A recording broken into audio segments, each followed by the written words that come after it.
Drama awaits, only on Echoes of Love. The adventure of the story began with a young man named Don, a diligent student in the class who never talked to anyone. He was quiet and cared only about studying, and no one knew anything about him. The only things that mattered to him were physics and mathematics, and his mind was occupied solely with the grades he earned on his exams. If, by chance, he didn't achieve good results one day, he would get very angry and feel like he was about to explode. He had no friends or companions. One day, while he was sitting in class reading quietly as usual, he noticed Young, the class bully, sitting with his friends laughing and joking around. They were mocking one of the poor boys who studied with them, forcing him to dance while recording a video to gain popularity at his expense. After a while, Young noticed that On was reading by himself and didn't care about them, so he decided to mess with him too.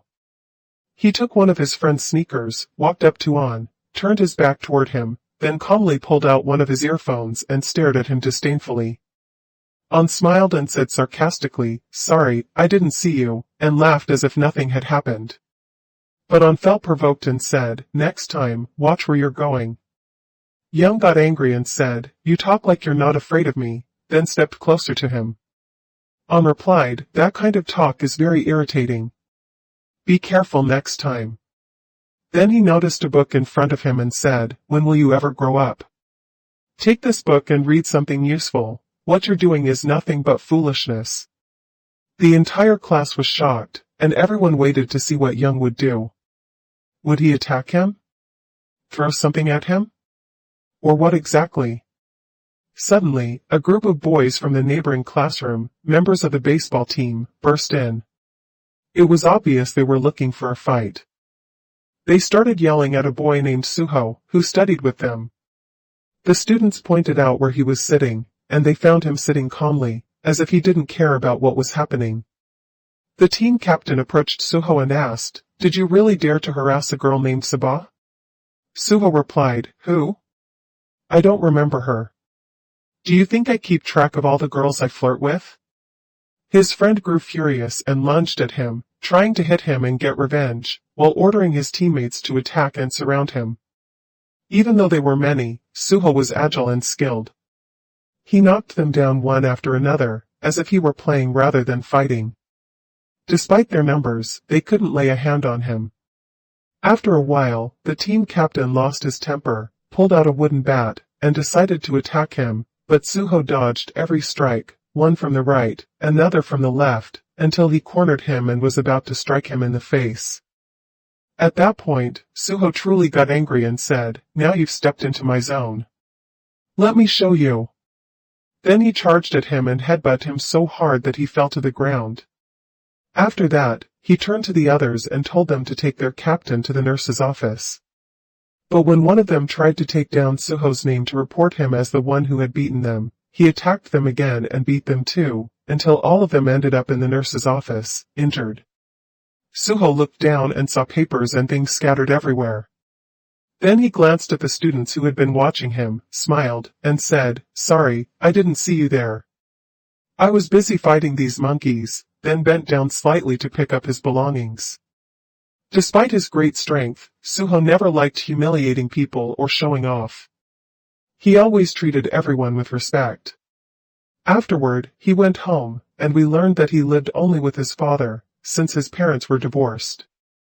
His life was dull. He spent most of his time alone at home, especially because his father traveled a lot for work. The only thing his father ever asked of him was to study, and he always kept track of his son's grades. Even in his free time, On would go over his math lessons, as his mother had been a famous university professor specializing in mathematics. Since he had lost his mother at a young age, whenever he missed her, he tried to fill that void by watching her lectures on YouTube. Then he would prepare early in the morning to go to school and study alone. When he entered the classroom, he turned on the light and found himself alone inside. He noticed someone sleeping there but didn't care, and began studying. One day, he heard a knock at the door, so he went to see who it was. Standing there was a young man wearing dirty clothes and holding a delivery helmet. He realized he was a delivery worker. The young man greeted him and said, "I have an order for your room." On replied, "But I didn't order anything." The boy checked his paper again and realized he had the wrong address, but before leaving, he wanted to take advantage of the situation. He said, "I just came to ask for a glass of something to drink." On refused, but the young man insisted and stepped onto the doorstep, saying, "Isn't it rude to turn me away? We're in the same class. Come on, give me a drink and I'll go. I've been working since morning and haven't eaten anything." So on went and brought him a bottle of water. As soon as he poured it into a glass, the young man snatched the bottle and drank straight from it as if it were his own.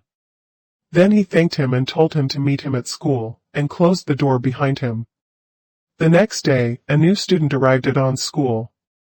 He introduced himself to his classmates and took his seat. We learned that his name was Shock. He was neat, clean-looking, and seemed calm, not fond of trouble. As usual, the bullies had to assert dominance over any new student. Young approached him, introduced himself, and asked, "Which school did you transfer from?" He replied with the name of an elite school he had attended the previous year, a school that only children of the wealthy could enter. They realized then that he came from a well-off background, and they began asking if he knew some of the students who had studied there. He told them he didn't know anyone. While they were talking, On interrupted and told them to return to their seats. But Young refused and said, "If you think you can, come and make me sit yourself." On got angry and prepared to fight, but their classmates intervened to separate them before things got violent. On said to them, "If you don't let me sleep, I'll take you all on." Everyone got scared and went silent. That night, Young went to a nightclub with his friends. They planned to take drugs. The one who supplied them was a young man named D, who, as we learned, was Young's cousin and a member of a dangerous city gang. Young went outside to talk to him privately and asked about the drug's effects. "If someone who isn't addicted tries it, what happens to them?" he asked. D replied, "If someone tries this drug for the first time, they'll go straight to heaven, no judgment," implying that it was lethal. Then Young sent one of his friends to talk to Shock alone and told him that his old classmates had said he used to get bullied a lot at his previous school.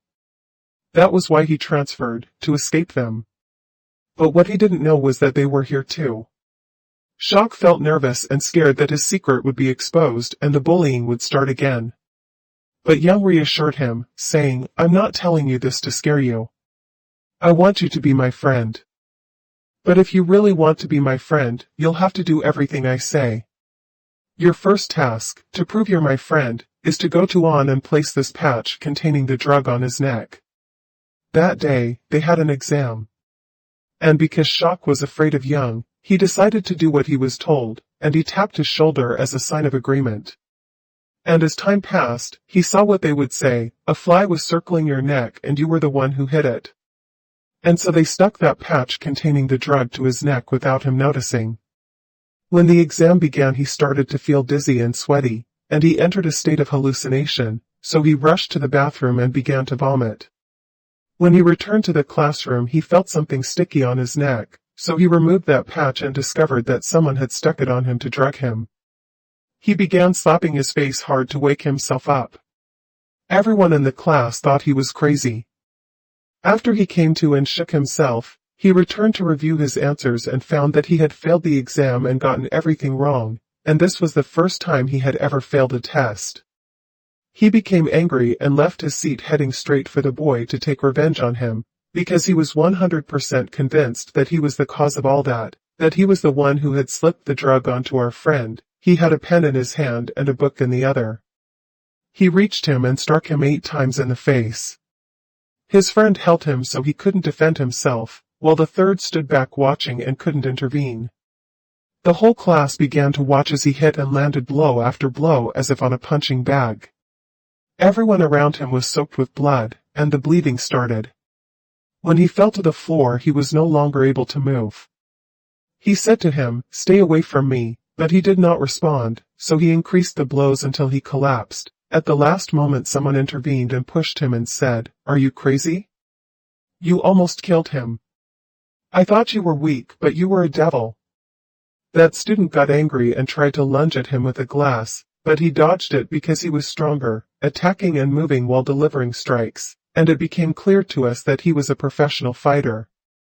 The teacher entered, surprised, and found him trying to beat him. Young was taken to the hospital immediately to be treated and required emergency surgery. At that moment the homeroom teacher also went to the hospital to settle things between them, but Young's mother was chaotic and aggressive. She was shouting and cursing and demanding that her son be brought there so they would reason with her and beg for forgiveness. Then her son stirred, touched his neck, and uncovered the patch that had been placed there. He took up a packet of drugs that he had handed to his uncle's son. When the mother saw the drugs, she was shocked. The teacher took Young's mother outside the hospital to speak privately, and at first she told her that she had come to shout and demand her son's rights, but it turned out her son had an excuse. He had not been conscious because of the drug they had put on him. In the morning, Young's friends decided to take revenge, and they told him that what had happened last night was a betrayal and that they would finish him. "Today we will get revenge on you." Young went out with them to fight them calmly, and he asked them to go into the bathroom so that no one would intervene. Indeed, 3 of them entered the bathroom and closed the door. Then he moved among them, grabbed one, drew a weapon, and began to approach them gradually to attack. Suddenly they got scared and begged for forgiveness, saying, "Okay, we swear we won't do it again." He threw down the weapon, came out with them, and decided not to get into a fight. The students who knew him did not realize he had such a strong personality. All the bullies in the class began to fear him. At that time Qasim was part of what happened. He called his cousin to ask for revenge in return for a large sum of money that would be given to him. At night, he was on the bus returning home after finishing all his studies, and on his way he met Suho riding a scooter. He greeted him and said he would ask him for forgiveness, saying that what happened yesterday was just a loss of control and he didn't intend to hit him. He began to laugh and said, "No problem, in fact you couldn't land a single blow on me, but if you really want to ask for forgiveness, do it tomorrow." And we learned that his lifestyle had changed. He lived at home, ate and drank and studied, but he worked 3 jobs to earn his living. When he returns to school he comes early to sit down a little before class starts, because he is an orphan and lives with his grandmother. Tomorrow he will go to school early to get some time to study. When he saw him, he did not turn on the light to wake him. He let him sleep a little and rest. At lunchtime he woke up and asked him to get up and go with him so he could buy him lunch, and they did go and ate together for the first time. No one at school could believe he had made friends. Then he told them he was ready and that the gang would be there to take revenge, but on the condition that they know who had played that trick on him. At school he walked back alone with heavy steps until he suddenly stopped and asked for forgiveness. But he said, "You don't necessarily have to ask me for forgiveness. I know it wasn't your intention to drug me, and that he was the one who ordered you to do it. Don't be afraid, we won't take revenge on you, and we will forgive you. Go alone." On the way he stood there, and the gang waited. He tried to pass without problems and asked them to clear the way for him, but they stopped him and attacked him again, striking him 8 times in the face, then disappeared to a place to strike him again without anyone noticing them. At that moment Suho saw what had happened and ran toward them immediately. But he was not very concerned about it, he just wanted to lie down and sleep. One of them told him they would pay him a lot of money if he went and showed his readiness. He said, "If money's involved, then fine." At that moment they asked a girl who worked with them in the gang to watch the route from outside to prevent any intervention, and they asked one of them to break his hands so he would not be able to read again, because they knew that studying was what comforted him. Everyone kept waiting for when they would start executing their plan. It seemed to them that he was afraid of them, but he was watching them and identifying who was in front of him and how they would attack. He turned his eyes, the killers to his left and 2 to his right. Immediately he grabbed something like a slingshot, raised his hands to his face, and attacked them one by one. Then he decided not to make any more trouble with them and walked away, but Dai didn't let him. He shoved him and threw him over a barrel. He fell to the ground and hit his head. Seizing the opportunity, he ran back in, struck and kicked, and left his companions holding them so they could break their hands until everything became a blur. Suho jumped on them from above and beat them until he knocked them to the ground. then reached out to grab On, but at that moment On moved and fought Suho, and a scuffle broke out between them. Young took advantage of On's injury and ordered his friends to pummel and attack him together. At that moment Suho saw it and raised a bottle to throw at On, but he couldn't get close to stop them because they had him pinned and were beating him until someone intervened at the last moment and pushed him, causing them to scatter. Then Young called for help from his cousin Dai, but Dai let him go and left, because he was afraid after what the three of them had done to him. On approached Young and asked him to stay away from them and not to target them again. Suho then asked On to go out with them to get something for lunch, but On refused. Suho chirped that he would do the impossible, then he and three of his companions took them to a restaurant where Suho worked and told them at first, "I saved you and came to protect you from that gang, so come help me at work." They worked with him, helped wash dishes and do restaurant chores, and then they had dinner together. From that moment on they became friends, and On felt for the first time that he had companions. Meanwhile, the leader of Dai's gang was furious about what had happened and learned that the three who had finished them were high school students. He became angry and decided to take revenge. He captured them and broke one of their hands. In the hospital Young saw his cousin Dai with his hands bound and cuffed, so he asked him, "Who did this to you?" He answered, "You're the reason. And in order to restore your cousin's name you must cooperate with us in a certain matter." On was in a supermarket buying some snacks when he saw a girl who worked with Dai's gang standing in the makeup aisle, taking items and putting them in her bag to pickpocket. When he recognized her she quickly approached him, they exchanged greetings, and then she left with him so no one would catch her. But when they went outside the rain suddenly started, so she clung to him and asked him to shelter her from the rain and take her to the nearest restaurant to buy her something to eat. They went to a nearby restaurant together and ate for the first time, then she took his phone and took a selfie, so he gave her his number and promised he would make sure to see her every day. At school she came to find On and asked him to speak with her privately. But Suk and Suho felt she might betray them and did not trust her. Since she had become part of their friendship, they decided to go with her to see the truth for themselves. She knelt before him and began to beg, asking him to go to her lawyer to speak with him and request a retraction of what was said in court, to prove that they had no connection to the drugs found in her bag. She cried and asked them to persuade the lawyer, and they agreed to help her. On took his friends to a strange garage to meet the lawyer, who told them he would give them papers to clear their names. But in reality this was part of a plan to distract Gil's gang from them. Afterward the lawyer confronted them and increased the pressure. The man threatened them and rained demands upon them for $10,000 as compensation, saying they had only 3 days, or something unimaginable would happen. Then he pulled out a knife and threatened that if they didn't raise the money within 3 days, terrible things would occur. The girl sat in front of On and could not defend him, because the gang she worked with was dangerous. During those 3 days Gil's gang watched each one of them. After a while Young asked the girl to stay with him and help him get rid of Gil's gang leader. But she told him that Gil was truly dangerous, and that what had happened to them before was the same as what had happened to her in the first extortion attempts, and that Gil didn't just threaten people but seized their money through a strange phone app that brought him clients who made easy initial profits. When those people grew greedy they lost all their money, then returned to him asking for loans, and he accepted on the condition that they join his gang, taking their assets, like a car or a house, as collateral, and later used those guarantees to pressure them. They agreed on a plan. Sue would try to lure Gil to the house, then they would send the address to the police. Sue agreed to go to Gil and offer him help. He told him that he knew about that gambling game he had on his phone and that he would bring him a large number of customers, allowing him to earn 3 times more money than usual, but on the condition that he come to the house so they could talk in person. I knew Jay would like the idea and agree to it, and I asked him to stop him and keep an eye on him. That's when he would talk to him and tell him he knew everything, that they were trying to trick Gil and bring the police to him. When they arrived at Gil's house, he would start pretending to be friendly, but Gil would quickly realize what was happening, that he had brought the police, so he would grab a stick and start hitting him.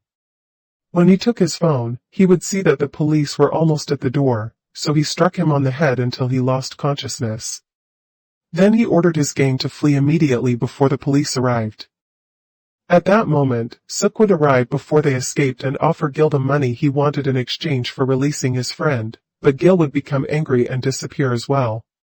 When Suk arrived with the police at Gil's house, they found no one inside and couldn't search the place because they didn't have a warrant. On, however, jumped over the wall and entered the house, finding his friend's blood on the floor, realizing that his two friends had been kidnapped. At that moment, Jay called On and told him to go quickly to a place called Main Dole, an abandoned club where they gathered. There, he told On not to move and decided to go himself to face Gil and bear the punishment alone. But she called him, and when he told her what was happening, she said she would go with him and wouldn't let him face it alone. After learning where they were gathering, she spoke to him again and told him to follow them as well. At that moment, he went to Gil and found that he had tied up Suho and Suk. Gil told him he would forgive him but that he still had to be punished. Then he began hitting him with the stick and moved to kill Suho, but Dai stepped in to protect them and pushed Gil away. He tried to fight Gil, but Gil slashed his leg and left him lying on the ground, unable to move. At that moment, the girl entered and struck Gil on the head, but he quickly stood up and began choking her, about to kill her, when suddenly everyone rushed in, and the sound of a police alarm filled the place. Gil and his gang fled while On hurried to free his friends. Before they could escape, however, Gil's gang realized the police siren had only been playing from a phone. They attacked On and his friends, and in that moment they tried to grab some medicine and run, but the gang surrounded them until the real police arrived and trapped everyone. One of the officers tried to arrest Gil, but he shoved one of his own gang members into the officer and ran. When they saw him escaping, they started chasing him, and he turned toward them, shouting, "Today I'll kill you." He lunged at him, and a fierce fight broke out. He was about to kill him when Suho intervened, and together they attacked him and kept hitting him until he lost consciousness. They tied him up until the police arrived and arrested him. As for the girl, she hid, and On let her escape so that the police could catch her later, which they eventually did. She, however, ran away with On, and they went to check on each other until a lawyer came in and told them he wouldn't tell their families anything, that they had no connection to the gangs, and asked On to come with him because his father wanted to punish everyone. And I was furious when I found out about it. At that moment, when I left the police station, I found Dai waiting for me. He looked at me and asked for forgiveness, saying, "When I get out of prison, I'll visit you, take you out for lunch, and we'll become friends, you and I." As for Suk, he found out that his father was a member of Congress, and that the lawyer who stood before him was his father's own lawyer. On went to visit his friend in the hospital to check on him and found that the girl had also come to ask for forgiveness. When he returned home, he found it gloomy and full of problems. His father wasn't there, so he took some food and went back to the hospital to spend some time with his friends. He sat there looking at them and said, "Believe me, I've never seen you all look this weak before." His father decided to punish him severely, and that's when On learned that he was an orphan and that his adoptive father had only taken him in to make people believe he was a kind man. The next day, when he went to school, he discovered that he and his friends had become famous, because they had taken down Gil's gang. Later, he learned from Suho that the girl was living with him at his house, and he felt jealous, realizing he was no longer loved the way he used to be. One day, they all gathered at a karaoke bar, and Suk went to get drinks for his friends. But when he came back, he saw the same boys who used to bully him at his old school, and he ran away the moment he saw them. When he reached his friends, he found the girl holding his phone. She had received a call from one of his old bullies and had told him exactly where he was. Angry, he shouted at her, and she got upset and left, so he followed her to make sure she was okay. At that moment, the bullies went to the place where he had been, planning to bully him again, but he calmly asked them to leave and not cause trouble. When the girl asked him who they were, he said, "They're my old friends, but I can't stand them." Days passed, and they started training every day. Suho began teaching him how to box and showed him many moves to defend himself. When they noticed he hadn't left his house for a while and hadn't been going to school, they grew worried and went to his home to check on him. They found his house large and luxurious, with pictures of him smiling alongside his family. But he told them he was an orphan, that they were only his adoptive family. After a short while, he confessed to them, saying, "Why are you all mad at me? And who were those guys who used to bully me?" Then he told them everything, explaining that what he'd gone through had left him deeply scarred by that school. His friends grew very angry and decided to help him. They asked him to call the bullies and find out where they were. He did, and when he learned their location, they went there directly. They demanded that the bullies apologize to him, but instead they started laughing at them again. Then one of them stood up, intending to hit him, but Suho grabbed him by the ear and said, "Either apologize to him right now, or I'll gouge your eye out." The bully bowed his head in fear and started begging for forgiveness. He apologized to him, but he didn't pay attention. Instead, he told him to hit him back, twice as hard. As soon as he tried, someone intervened and stopped him from striking with full force. That made our guy furious. He exploded in anger, hitting him back so hard that blood ran from his mouth. He grabbed a microphone, ready to attack him with it, but his friends restrained him before he could kill him. Before leaving, he told the gang to give him some space for a while. At that moment, he was angry at Suho and said, "I won't let you control me, telling me what to do and what not to do." Suho asked him, confused, "Why are you doing this?" "I was just defending you." But he ignored him and walked away. On his way home, he was confronted by Young's friends and the old bullies, who were planning to beat him. His friends intervened and drove him off. That made him furious, and he began hitting them back hard, returning their insults. From that moment, he started feeling at ease among Young's gang. He even invited them to go to a nightclub to drink with him. From then on, his personality began to change, from a timid person to a more dominant one. Though he wasn't entirely happy about it, he went with the flow and let events take their course. He began taking them along on errands and sharing everything with them. Sometimes, he even had them help deliver items, but he still didn't communicate very well with them. In the cafeteria, everyone was standing in a long line for food. His friends cut in line, and when he tried to stop them, he struck one of them. Everyone got scared and stepped back. Then the guy he hit stood up to him and said, "I didn't hit you to make you listen, I hit you to teach you manners." He pushed him, and he fell to the ground. The others intervened to separate them, and he told them, "You are not my friends." Then he got angry and told the gang to bring someone to beat him. They told him there was a guy whose name was similar to Suho, and he also resembled him in appearance. This guy had lost to him in an old tournament and had been holding a grudge ever since. They went to him, and when he learned that a fight was coming, he was thrilled. Not only would he win, but he would also get revenge and collect the promised money. They agreed to fight on his birthday. But before the day came, they set a trap for him, sending 3 gang members to sabotage his motorcycle brakes. He ended up having a serious accident and was severely injured. When he returned to school, he realized the gang was behind what had happened, but he didn't confront them. He remained silent, watching them from afar. Coincidentally, it was his birthday that day, and his girlfriend was preparing a party for him, helping him and sitting with him as they waited for his friends to arrive. At some point, he received a message from her asking to meet her. He went, but she was surprised to see him laughing and then grabbed her. Meanwhile, his friends at the party were waiting for him. One of them received a message with a photo of her and a strange location. He realized she had been kidnapped and decided to rescue her. He used an excuse to leave, telling his friends he was going to the supermarket to buy something quickly, and then headed to the abandoned location to save her. There, he found her tied up. He ordered her to run and started fighting the gang members one by one. But their leader was stronger than him and struck him hard, knocking him to the ground. Suddenly, he remembered everything he had gone through, his anger ignited, and he got up, attacking the leader violently. She managed to escape quickly and called the police and an ambulance. When the police arrived, he told them he hadn't seen who attacked her. When Suho regained consciousness, he found that everyone had disappeared. He tried calling her, but she didn't answer. When he asked about her, she said she didn't know who it meant because someone had told her the previous night not to say anything. Then he confronted Suho's gang, beating them until they confessed everything.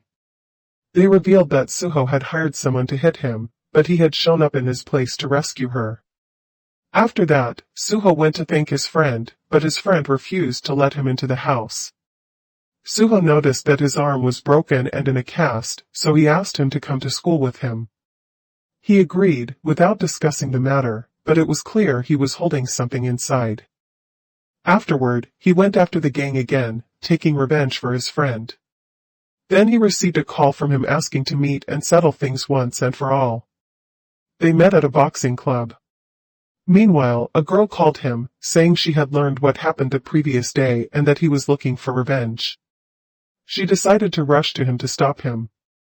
But Suho had already arrived at the club, finding his opponent standing there with the gang waiting. At first, he didn't want to fight and asked to end things peacefully. But Suho refused and didn't apologize, so he got angry and struck him. Then he shouted, "Why do you despise me? Come fight me, man to man," and demanded he step into the ring. Before stepping in, he beat the entire gang, one by one, then climbed into the ring to face his opponent. Someone was live-streaming the fight, hoping to gain fame and prove his strength in front of everyone. But Suho was more skilled, even though he hadn't trained recently. At one point, a gang member pushed Suho to the ground, trying to make him lose. He exploded with anger, got up, and hit his opponent on the head. The entire gang then attacked him, beating him relentlessly. When it was all over, he realized he had killed his opponent unintentionally. He sat down, crying bitterly, saying, "I didn't want to kill him. I only wanted to discipline him." At that moment, the lawyer arrived quickly to assist Suho.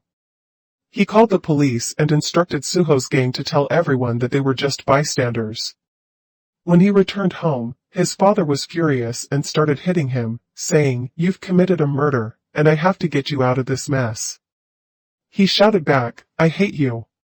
His father then ordered him to travel to the Philippines, never return, and not attend school to take exams. But when he entered the classroom, Suho wasn't there.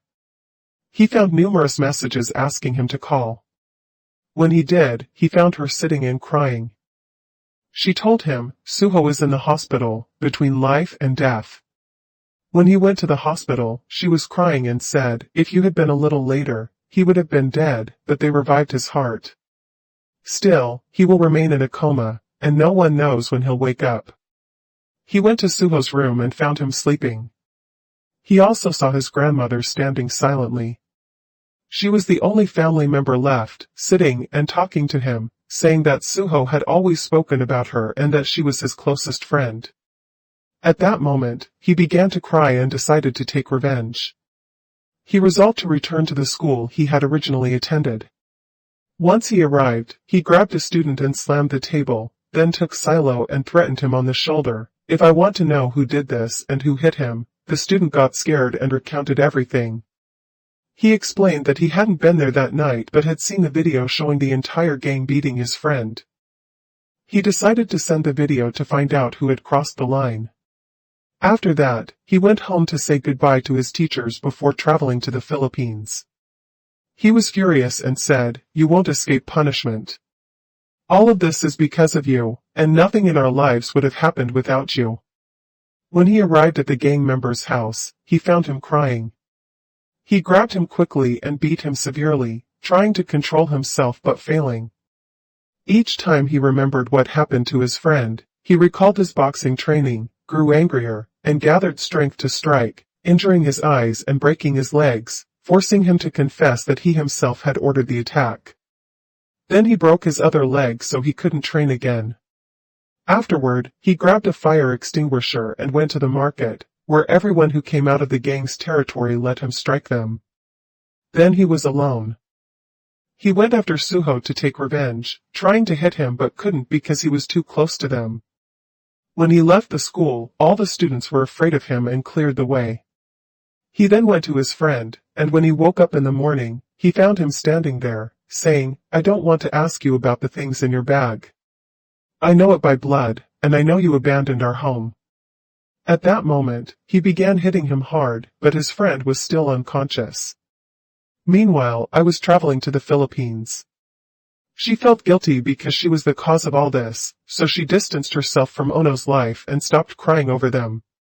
After the events at school, he technically should have gone to jail, but he used his intelligence and threatened Suho's father with the video he had. Since the father was a member of Congress, he managed to resolve all the issues he faced, on the condition that Suho's name was not mentioned in the case. He then transferred from his school to any school in the area but was accepted only at one far from his home, so he had no choice but to enroll there.